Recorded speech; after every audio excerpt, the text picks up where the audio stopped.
New York City Mayor and Police Commissioner today announcing January was the safest month in New York City history. But underground, things seem to be growing more dangerous. We sent CBS 2's Diane Macedo to demand some answers, and she joins us live with Hell's Kitchen with some reaction for us. Diane?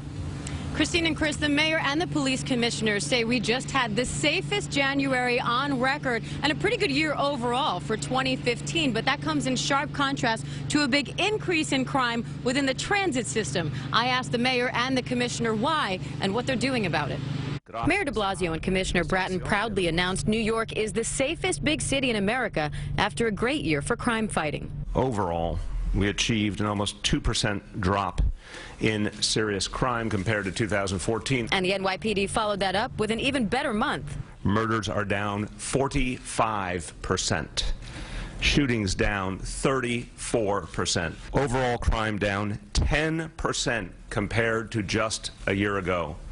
1 January compared to the last. It's unbelievable progress. But there was one big exception. Transit crime for January was up more than 36%, and January felony assault up more than 200%. How do you explain the massive increase in the transit system? Why the difference? Well, the idea is that there's so little crime that we're paying a lot of attention to a relatively small amount of crime. The Deputy Commissioner of Operations explained further. It's an increase of 25 assaults. We mentioned that we have additional, because of some of the incidents, we have additional deployment in transit, made more arrests. That resulted in, I believe it was 11 or 12 additional transit officers getting assaulted. That's a third of that increase right there. Felony assault is a crime that is constantly changing. There are actions that today would constitute a felony assault that 2 years ago, 3 years ago would not. But both the mayor and the NYPD acknowledge transit crime is a problem, and they're taking action to fix it. What you're going to be seeing over the next couple of weeks is additional uniforms down in the subway, and what you're not going to be seeing is additional plainclothes personnel assigned down there.